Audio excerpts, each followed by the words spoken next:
Is Vasily Pestun, who's going to talk about quantization of integrable systems of periodic monopoles. Okay, thank you very much for invitation to this interesting workshop where so many perspectives are told about monopoles. So I'll tell about perspective of physicists who are doing quantum field theories on the modular spaces of, in this case, of periodic monopoles.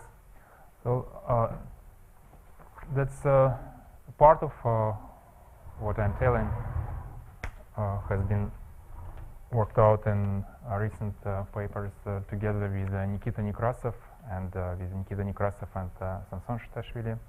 But besides that, I will also cover previous historical backgrounds for people who haven't seen it before, starting from Zyberg-Witten system.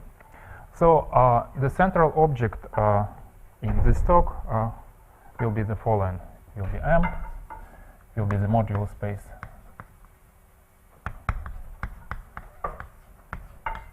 of singular G monopoles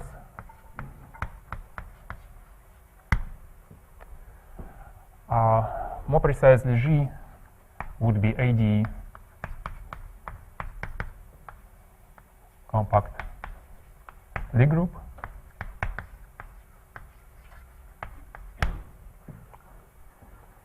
and let X be Riemann surface, flat Riemann surface.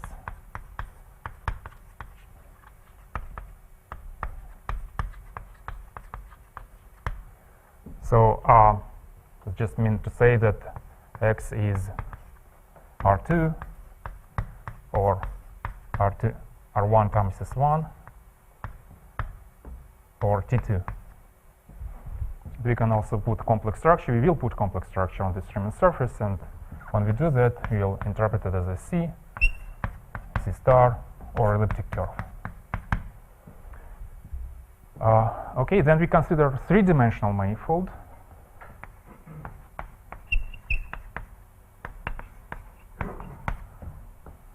X times S1. So on three-dimensional manifold, one can study the modular spaces of monopoles. Monopoles are solution to the equations star of d phi is f of A, where A is connection on G bundle on X times S1, and phi is IgNG valued scalar.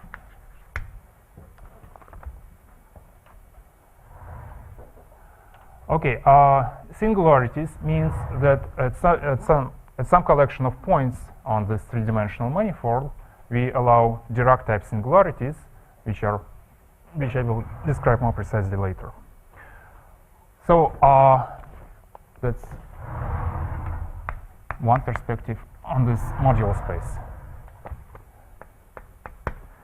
Another one is that the same object M is the Coulomb branch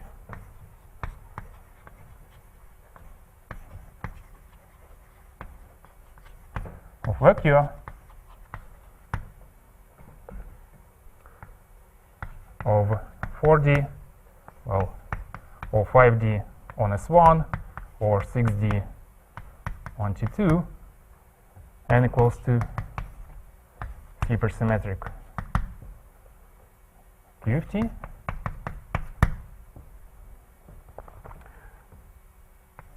On the space-time, on the four-dimensional space-time of the form R3 times S1. So I think original statement like this goes back to Kapustin and Cherkis.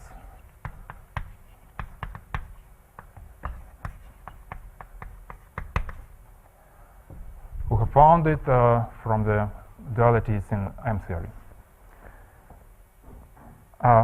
Okay, another perspective on the same object is the following. Let's, well, that's algebraic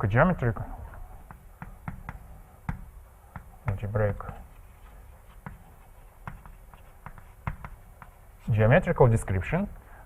To have algebraic geometrical description, we pick one of complex structures on the space M. Oh, sorry, I forgot to say that M has hypercolor structure naturally from these equations, which are hypercolor moment map equations, and also M naturally is hypercolor space from here because it's the modular space of three-dimensional QFT, and it's by three-dimensional supersymmetry with supercharges you can find that modular space might be a hypercolor. So in one of the complex structures, in that complex structure where well, in the canonical complex structure which comes here from the reduction of the four-dimensional theory to the three-dimensional theory, this modular space can be described as the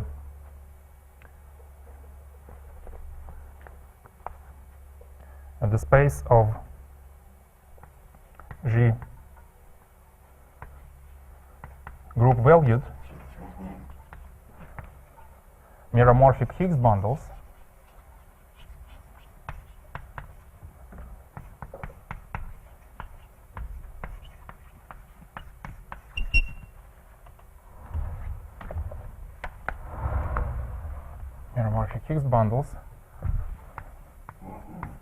on X, on this Riemann surface X, with the control singularities.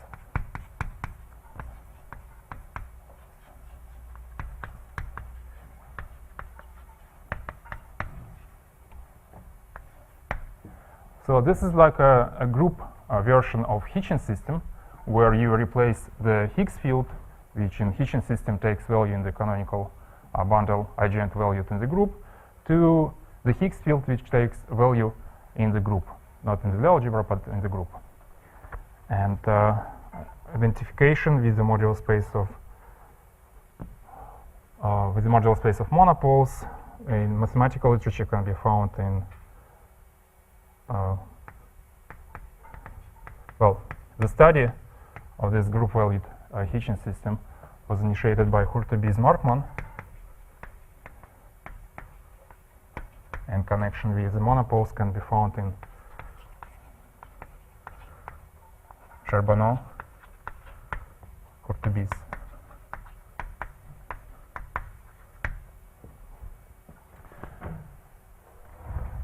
So if you have this Riemann surface X times the circle S1, I will call that the direction along the circle is vertical direction, and then for any point X in the Riemann surface, you consider the complexified holonomy along the circle S1 supported the point X of A plus A phi. That's a complexified connection coming from the fields that are solving the monopole equations, and that defines G group valued current or field G of X, which is the Higgs field of group valued Hitchin system on X. Okay, so the connection with the relation with the Hitchin system is more than just the analogy by replacing the algebra by the group. It's also, the system is also a complete complex or algebraic integrable system. So M is phase space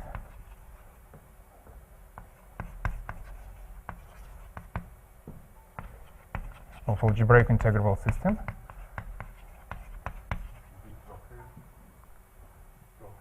What is proper? Compact fibers.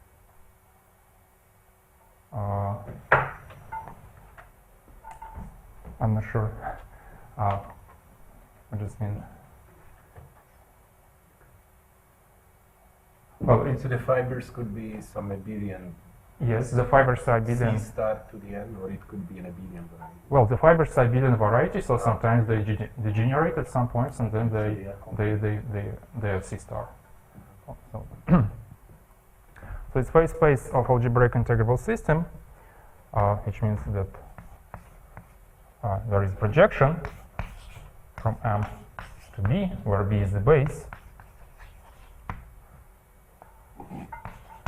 And the projection is given by the Hamiltonian function of Poisson commuting Hamiltonians in that complex structure were described like that. And this Poisson commuting Hamiltonians, H, their complete system is described by the collection of the characters. So that's a trace in some fundamental representation. Li is a irreducible finite dimensional fundamental representation with the highest weight given by the ith fundamental weight of g of x. Okay, so this is a polynomial in x. So it's some power ni plus dot dot. And the coefficients in front of the powers of x are the commuting Hamiltonians.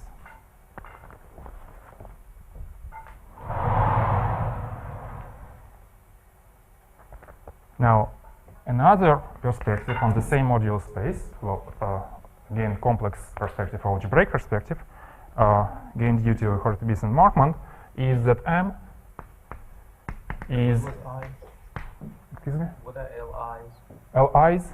So Li is irreducible G module with highest weight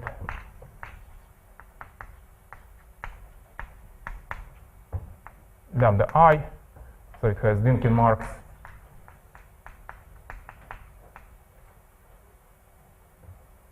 (0, 0, 0, 1) in the ith node, 0, 0, 0. Look at all of them. Yeah, and you look at all of them. There are I, so I runs from 1 to R, where R is rank of G. So I runs.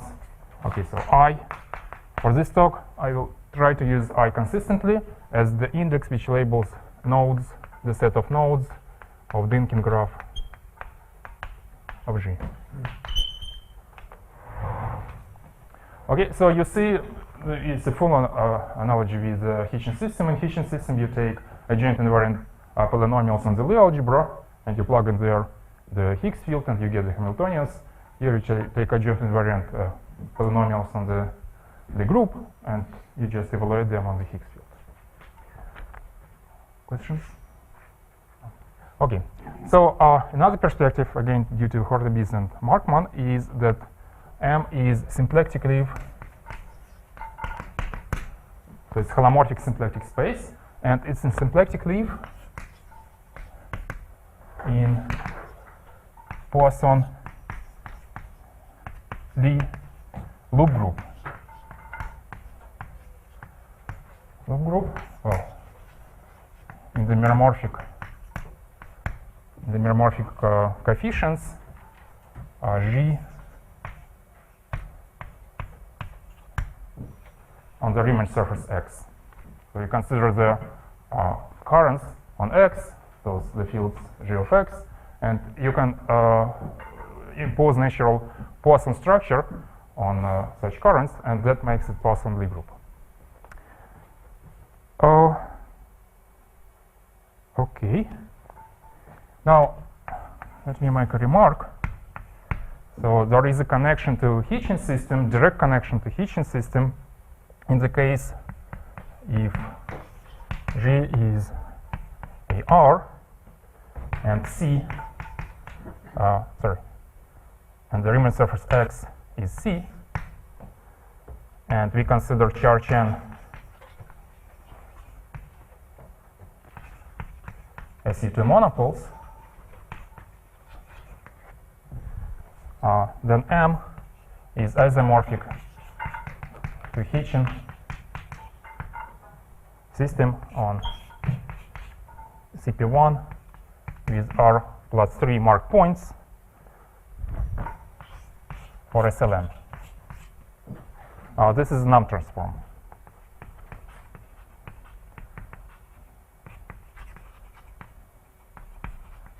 It's num transform description for the periodic monopoles.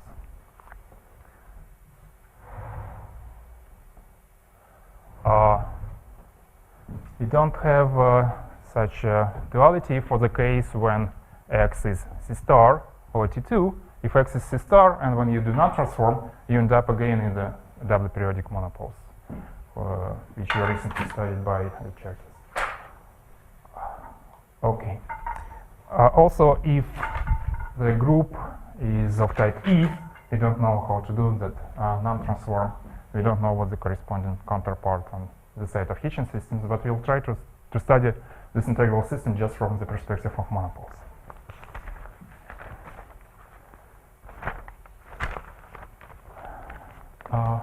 Okay, now,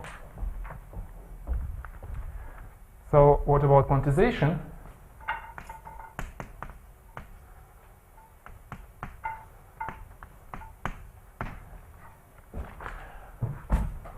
Okay, so for the first perspective, when we think about M as the Coulomb branch of vacuum, the quantization, H bar quantization, in the QFT description of M, is Nekrasov-Shatashvili equivariant deformation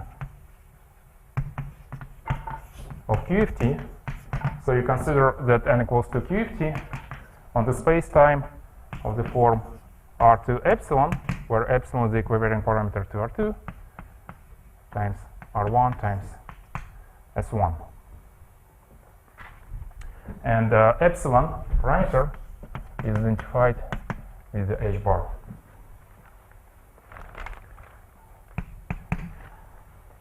From this algebraico-geometrical perspective, when M is identified with the phase space of the complex integrable system, and in particular, and also is given as a symplectic leaf in Poisson-Lie loop group, one can claim that the quantization of it, so the quantization is the deformation of the algebra of holomorphic functions on the modular space M to the associative algebra A of H of M by deforming commutative product to the star product, and by the Drinfeld work, this deformation of the commutative algebra to the associative algebra on the Poisson-Lie group produces the quantum group. Namely, this Poisson-Lie group is equipped. So Poisson-Lie group G of X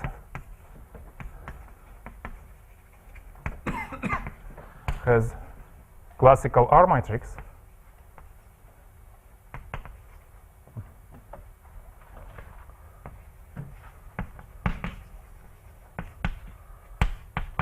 and the quantization of the classical R matrix produces quantum R matrix.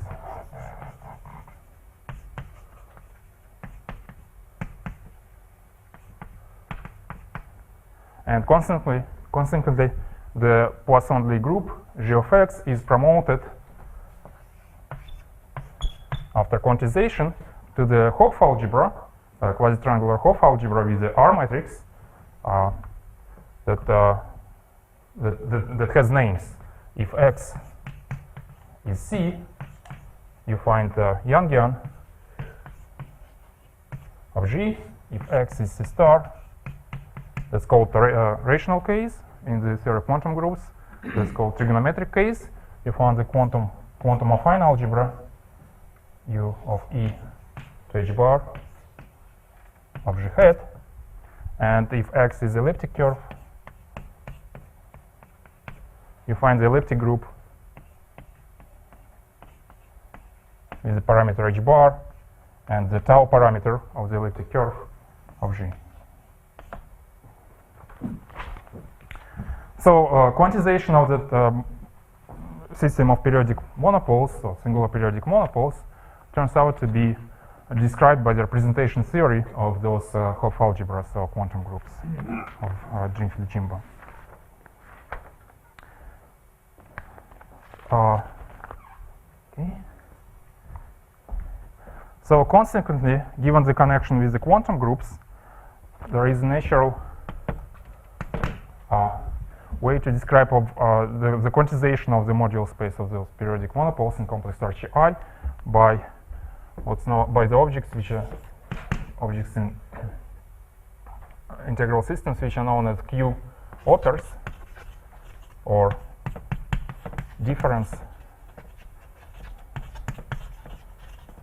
operators. This is a group. Like analog of the algebra construction for the operators of Billingson and Drinfeld, where you replace the algebra of the connection by the group-valued field, and that's by Frenkel and Reshetichin.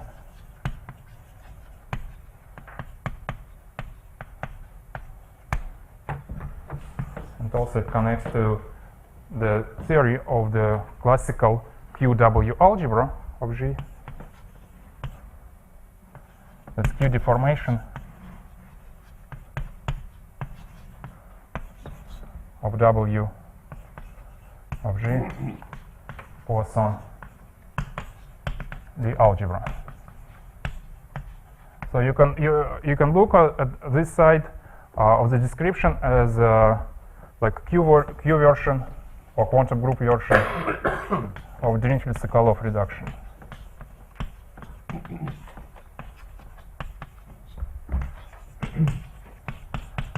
Sokolov reduction and consider the algebra by using an orbit of or constrained by nilpotent element, symplectic reduction, such that the space of functions which are produced on that orbit, on the quotient by symplectic reduction is the Poisson commutative algebra W, and here a group version of this construction.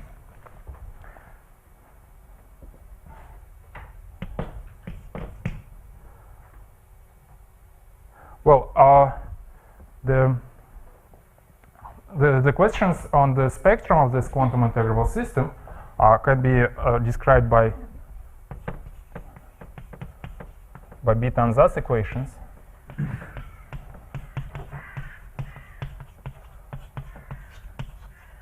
And algebraically, this Bethe and Zatz comes from the generators of this algebra WQ of G, which are known as Q characters. So Q characters for Youngian were first defined by Knight, and then Frenkel and Reshetichin found the same objects in their study of WQ algebra.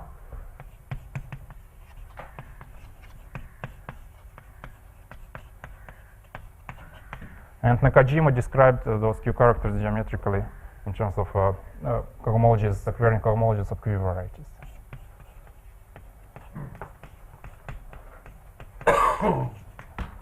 So Q character is deformation of the ordinary character for the evaluation representations of the loop group, where in practice what happens is that in different monomials which correspond to different weights of a given representation, those monomials obtain the argument, the spectral parameter, which is a point on that curve x, shifted by some integer value of h bar.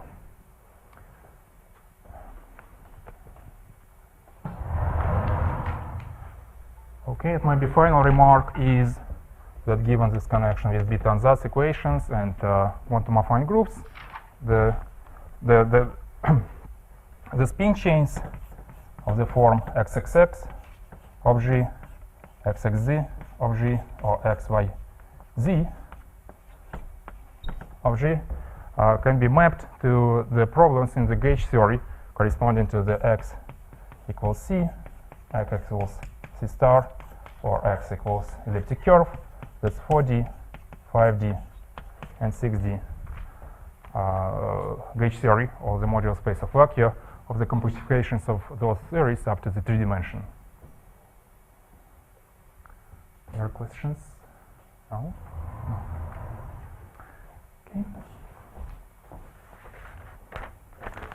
chain is a tool of obtaining the R matrix, you think, right?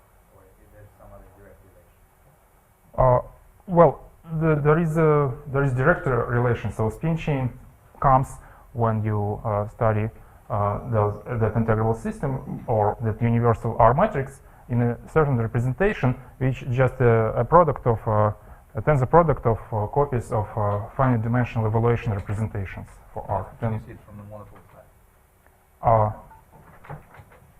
yeah, from the monopole side, just if you start just from the monopole side before you do quantization, you see the phase space or that symplectic leaf of Poisson Lie group as the semi-classical limit of the spin chain when spins are large.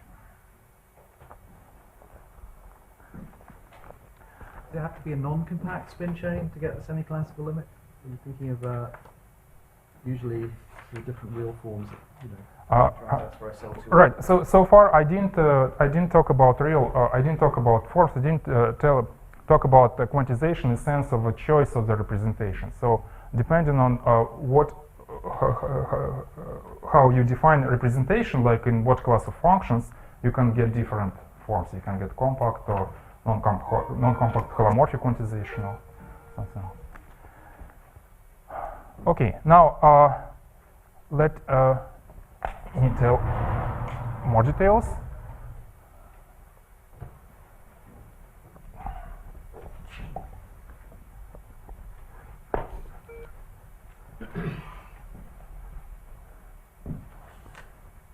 So the data to define that modular space of singular G monopoles are as follows, besides what we said already. Actually, the parameters for this modular space are G, that ADE Lie group, X, flat Riemann surface, then a collection of integers, and I, where I runs over nodes of the diagram of G,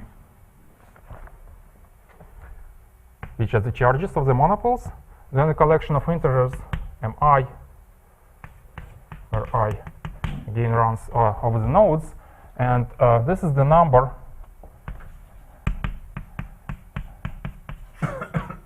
of singularities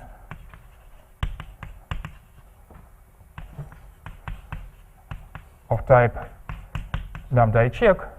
Lambda I check is I's co-weight. We think about it as a homomorphism from U1 to the maximal torus of G. And you take the image of the Dirac singularity, the Dirac U1 monopole, embedded using that map into the G monopole. So that's Mi is the number of singularities of such type lambda I check, and correspondingly those singularities, we take them inserted at the positions P, let's say PIF, where F runs from 1 to Mi, and PIF is a point in this three-dimensional space on X times S1. So you can say that PIF is a complex number and some real number, the point on a circle. In the algebraic geometric description, in the complex structure, where that modular space of monopoles is the modular space of meromorphic Higgs bundles, only XIF, only this complex data is remembered. So,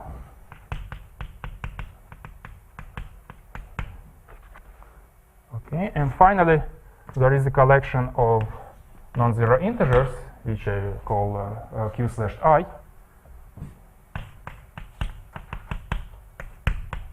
which define the asymptotics of these monopoles at the infinity of the cylinder, or C when you have infinity. Namely, the asymptotical conditions are that as x goes to infinity, we take g of x, this complexified holonomy, to be given by the product over I, qi to minus lambda I check, and then x to ni alpha I check minus mi lambda I check. So these notations, these exponential notations, means that you take, or you can also think about the co-roots or co-weights as a map from C star to the complexified torus. And this exponential notations means that you take the image under that map of x, where x is an element of C star. Well, the description here is for C star. So having fixed those data, a number of Dirac singularities and that mild condition of the asymptotic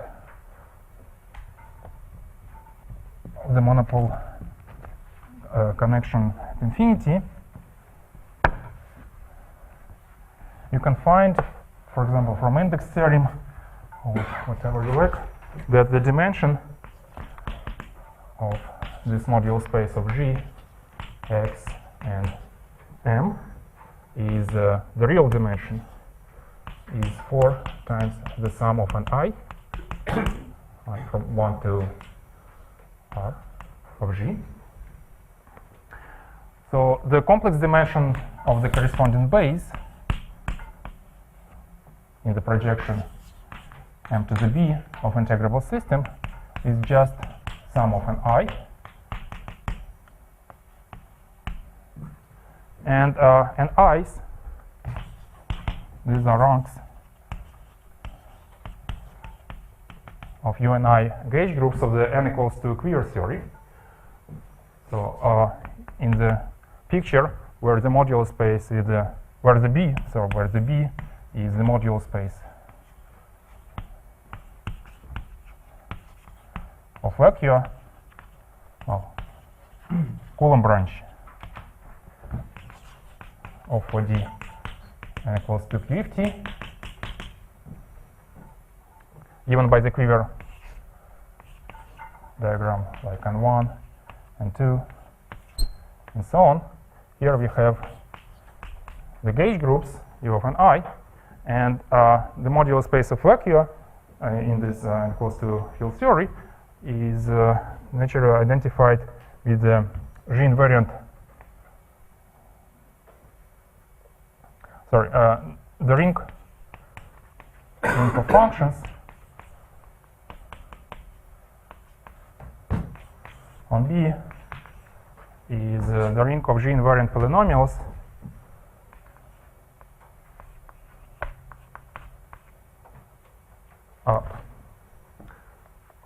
so let me introduce the notation G 4D, that's the gauge group of this four-dimensional QFT, which has relation to the original ADAG from which we started through the parameters Ni, and it's a product of U of Ni. So ring of functions on B is the ring of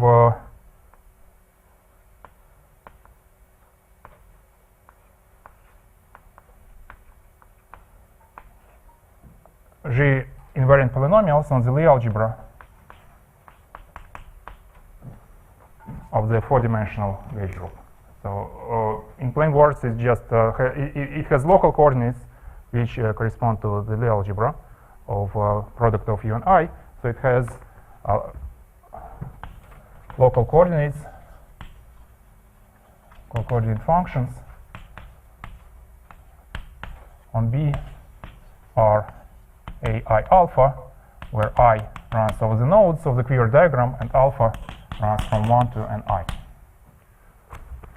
They're called the special electric coordinates. Why did you choose X as C star? I mean, you had these three possibilities initially. Yes. Are these last remarks only for X equals C star? Here I described the asymptotic for X equals C star. Which remark? Well, you wrote X equals C star just there, and then said some more. Why did you make that choice? Yes, just to save time. You can also define the conditions when it's C or elliptic curve, but just there is a certain condition on the monopole fields that you impose. I Just thought keeping this it. is the most difficult case because aren't there two asymptotics? I mean, C star is really R times S1, and R has two ends. Yes. So don't you have to give asymptotic information at both ends? Right. Okay. Okay. So let me tell it more carefully. If you have C, then you just say asymptotic at one end at x equals infinity, and it is given by that. If you have C star, then you can multiply that g of x by a central element just by function of x. And what is important is the difference or the ratio of asymptotics at x equals 0. Yes, at x equals 0 and x equals infinity. If you think about C star as C minus point, then you consider when x goes to 0 and x goes to infinity. And what is written here is the ratio of g of x as x goes to infinity to as x goes to 0. So the ratio of those, or the difference in the exponent of x in those asymptotics defines the charge.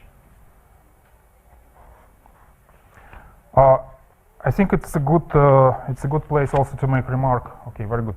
To make remark about the elliptic case.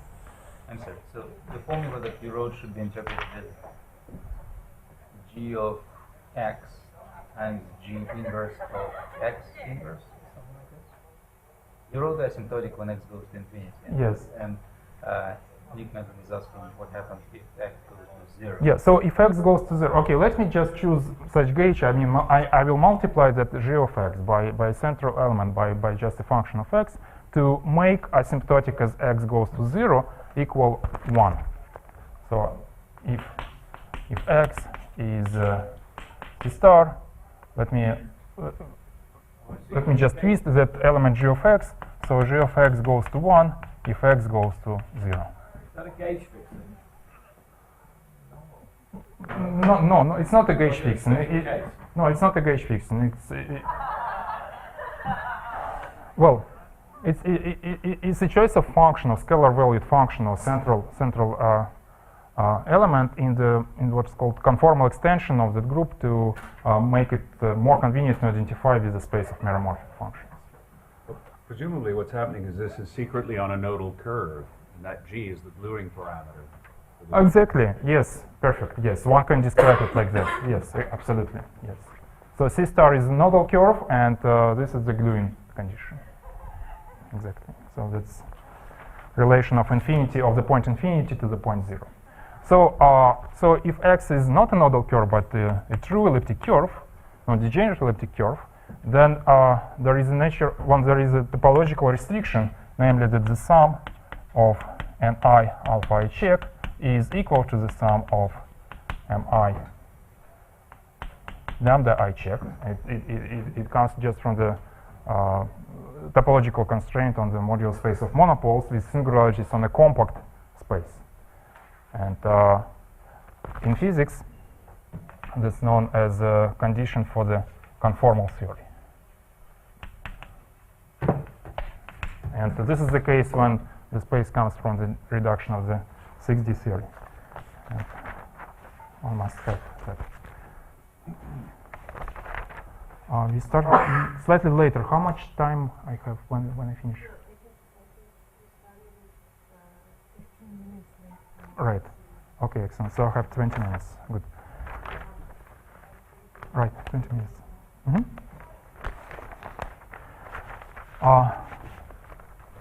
Okay.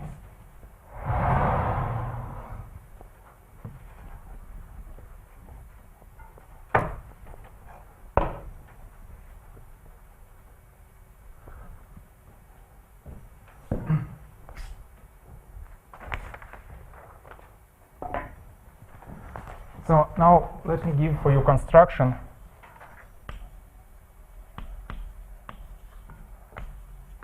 of g of x in this G4D quiver gauge theory. Well, the construction process is as follows. More precisely, we will construct not necessarily the element g of x, but a conjugacy class of this element g of x. And you'll construct a representative of that element in the maximal torus, and it would be given by explicit formula in terms of certain functions yi of x and pi of x. So you take the image of those functions under the action of co-roots and co-weights. Now, the functions, so that's homomorphisms from C star to the TG complexified. So the functions pi of x are fixed by the data of the gauge theory, namely they are defined to be qi, a product over the flavors, I flavors in the each node of x minus xif. You remember xif are the positions of the monopole singularities. They are complex positions in the Riemann surface X. And in the gauge theory, these complex numbers, xif, these are masses of fundamental multiplets, or speaking more mathematically, these are the parameters or the coordinates in the Lie algebra of the flavor group. You will do equivariant homology with respect to that Lie algebra of the flavor group of symmetry. The flavor group is the product of u of mi. So you have xif complex coordinates on the cartan of that flavor group, and this is x's. So this is the data that are given from start, these polynomials pi of x, and now we want to define the polynomials yi of x as objects in equivariant cohomology of the G4D gauge theory, or G4D gauge theory, or of the equivariant cohomology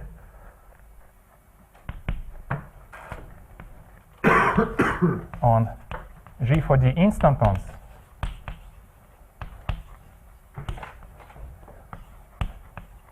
on C2. So I think the study of that equivariant cohomology on C2, starting from Hilbert space of points on C2, goes back to Nakajima. And then Nekrasov and Shetashvili and Losev and Moore and then Nekrasov again, they have shown that using integration of certain equivariant classes, cohomological classes, on the modular space of instantons of this G4D instantons on C2, one can recover the exact infrared solution of Zyberg and Witten for this n equals to theory. I don't have time to cover the Zyberg-Witten approach. I will just formulate a mathematical definition of these objects yi of x for mathematicians, presented here, and it goes as follows. So you remember we have this quiver. So the quiver was mentioned yesterday in Nakajima talk. So it's decorated with flavor symmetries, which we denote by squares here at each node. So ni's are the ranks of the gauge groups u and I, and mi are the ranks of the flavor groups u and I. Okay, correspondingly, you have representation which is the sum of homes of Ci, Cj, where I and J nodes are linked, and plus homes from C and I, C and G, plus homes from C and I, C and I, corresponding to the matter which sits here in the fundamental representations. We described how to recover that from lambdas and alphas? Yes, in a second. in a second. I'm going to write the formula. Okay, now let M for D would be the modular space of framed instantons on C2, on which acts the complex torus C star times C star, and we'll take the equivariant parameters with the complex torus to be denoted standardly by epsilon 1, epsilon 2. So you can think about that modular space also as the modular space of holomorphic G bundles, or when you compactify and resolve it, it will be the modular space of torsion-free sheaves corresponding to the gauge groups with ranks Ni. And now let's call it principal G bundles P.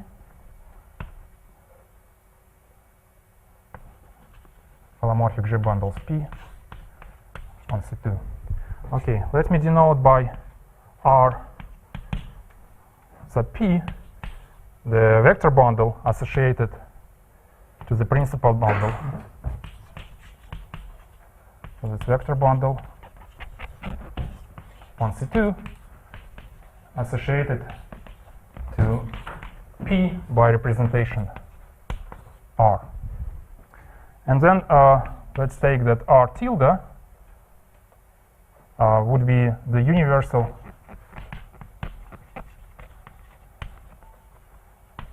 bundle for P. So it's the universal bundle is a bundle over the space times C2 times the modular space.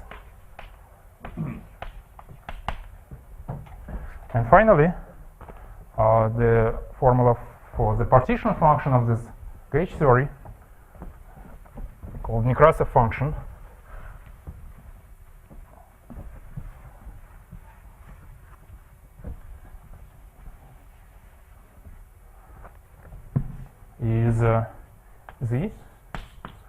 is the integral over mg for d.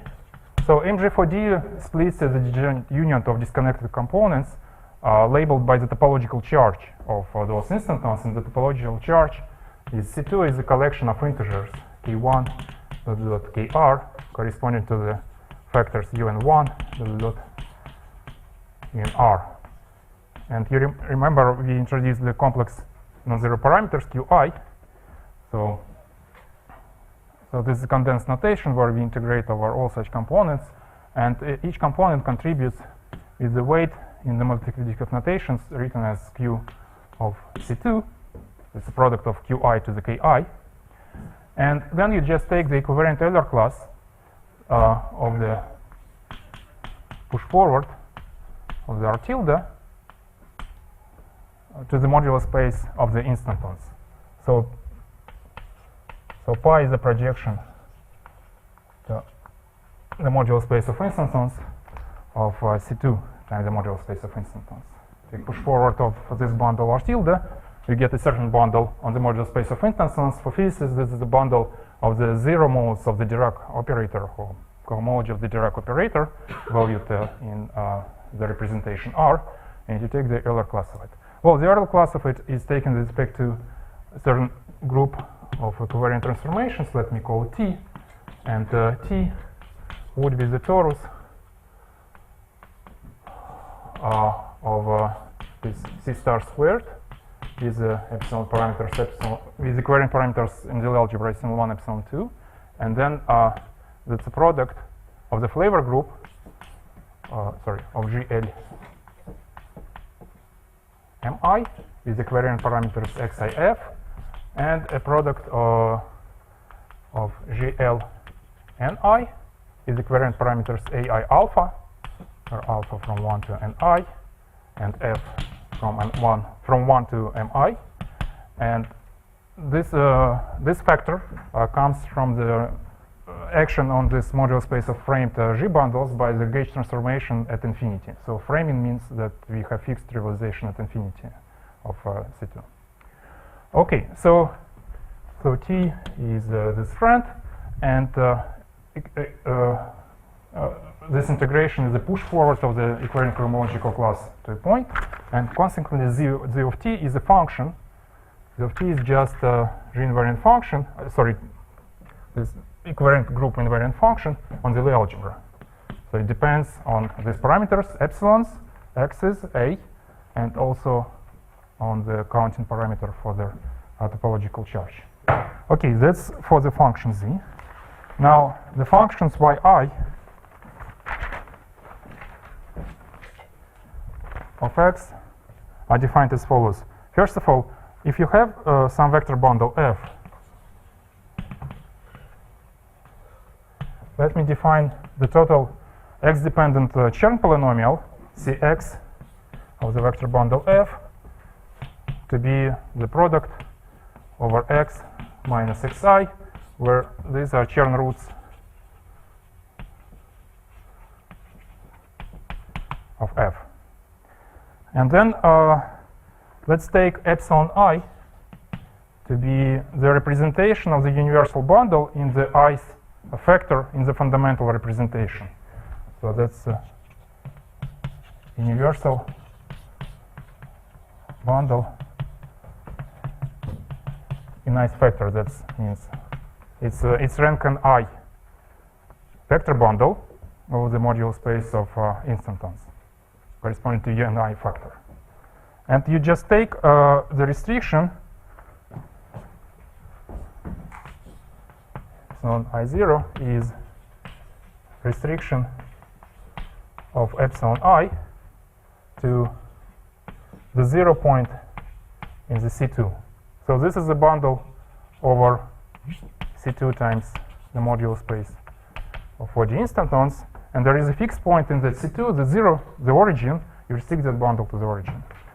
Okay, and then finally, these functions yi of x are these x-dependent total Chern polynomials of the vector bundles epsilon I.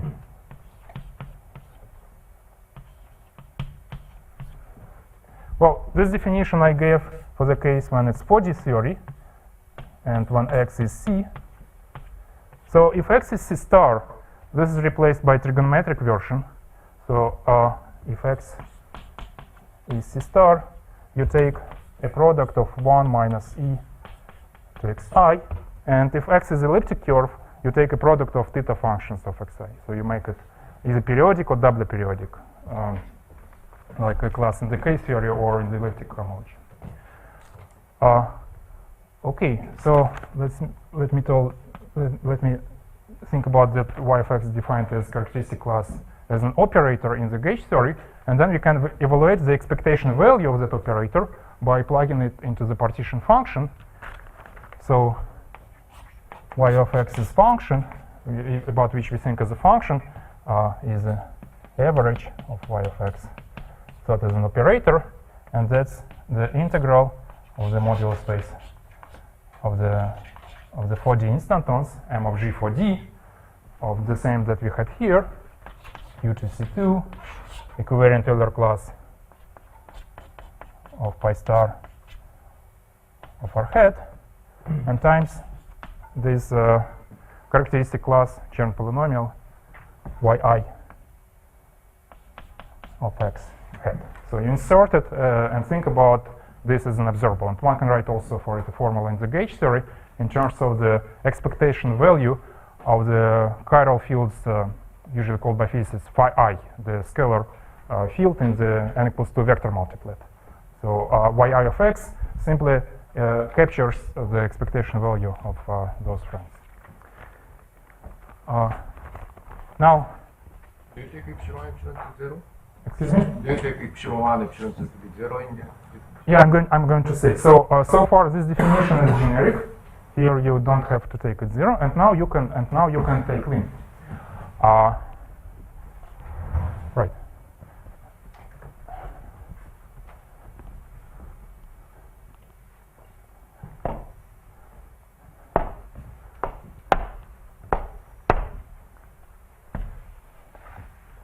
So in general, y of x is highly non-trivial, transcendental function of x, well, with parameters, with all those parameters like q, epsilons, a, and masses. But yes, we can take the limit and we can simplify it. Namely, in the limit where epsilon 1 and epsilon 2 go to 0, the following is true. The expectation value of the trace in the LI's fundamental representation of the group element g of x,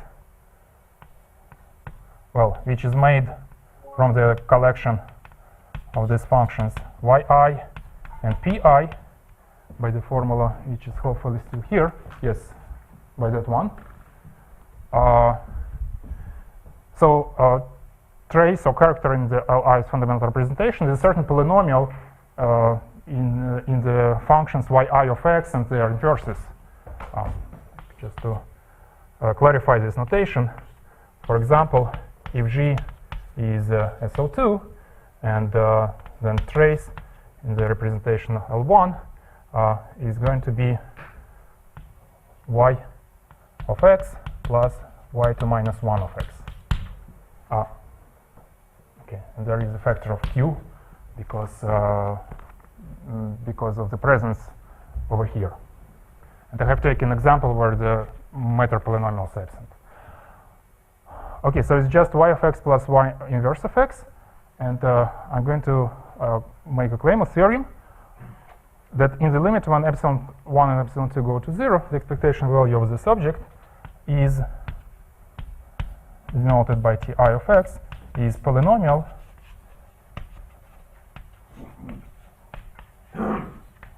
of degree n I.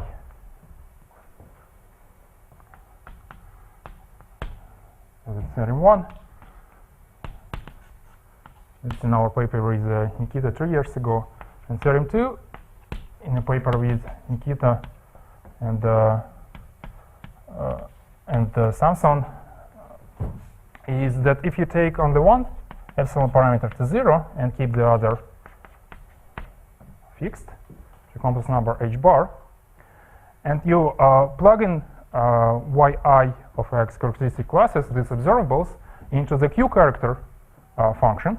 So you evaluate trace and Li of it, g of x by I pi. This is epsilon character or q character for the corresponding quantum group, and compute the expectation value. Again, this is going to be polynomial.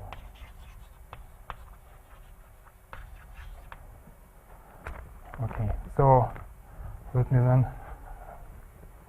finish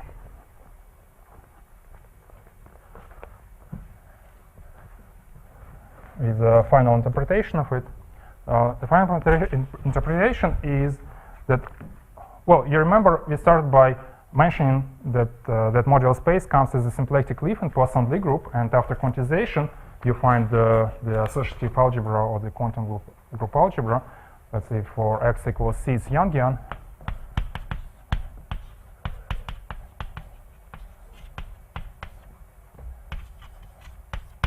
Of g, then you think about g of x as a universal R matrix that's an element in A tensor A, evaluated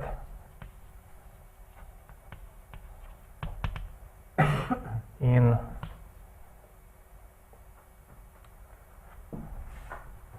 so trace over Li of g of x. So you take trace and Li of x, you evaluated universal R matrix in the Li of x evaluation representation. In the theory in quantum groups is called L matrix. So you fix the presentation for one leg of the R matrix and keep it free here. You get an operator or an element of this algebra, the associative algebra of the Youngian. that's what is what is operator valued ti of x.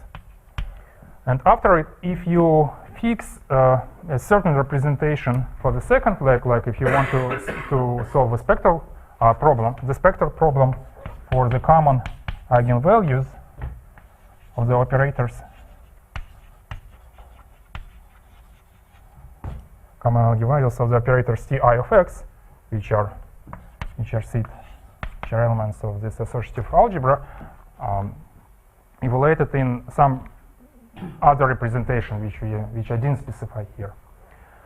So the problem for the common for the spectrum of common eigenvalues of this operator ti is known as a spectral problem in quantum algebraic integrable systems, and it has a solution which can be parameterized by the points in the base of the integrable systems, like which selects a certain discrete subset of the values of those Hamiltonians.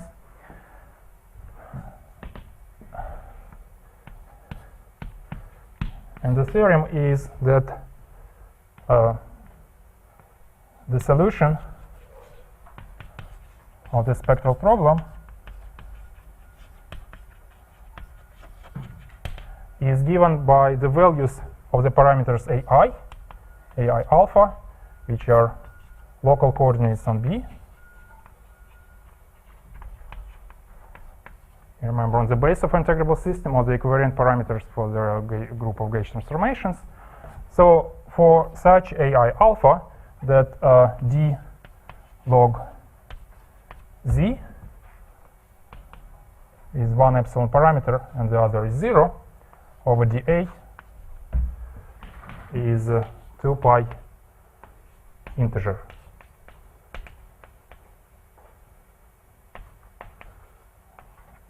In the literature, due to Nekrasov and Shatashvili quantization condition of integrable system, which comes from the 4D equals to theory by reduction on one epsilon parameter. So thank you very much. I have to stop here.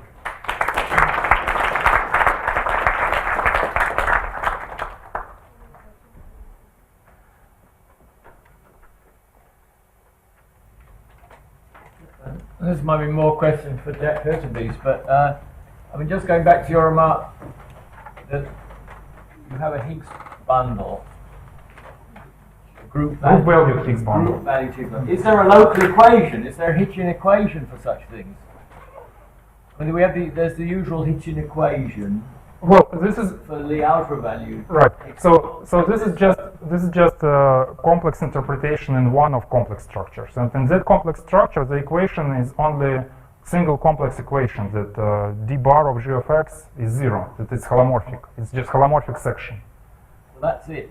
That's it in that complex structure. If you want it as a hyperkähler space in all complex structures simultaneously, then you cannot describe that using just this two-dimensional perspective. You have to use the full monopole picture, and the equivalent of Hitchin equations, just reductions of all equations not to 2 dimensions but to 3 dimensions. So you do monopoles. Yeah. Yeah. So equivalent of the complex moment map, which says in the Hitchin system that d bar of the field phi is 0. Here the same as d bar of g of x is 0. Okay. And equivalent of the full hyperkähler moment map equations that, here is the monopole equations in 3 dimensions. Not in 2 dimensions, but 3 dimensions. In 3 dimensions, you see the full hyperkähler structure. Any other questions?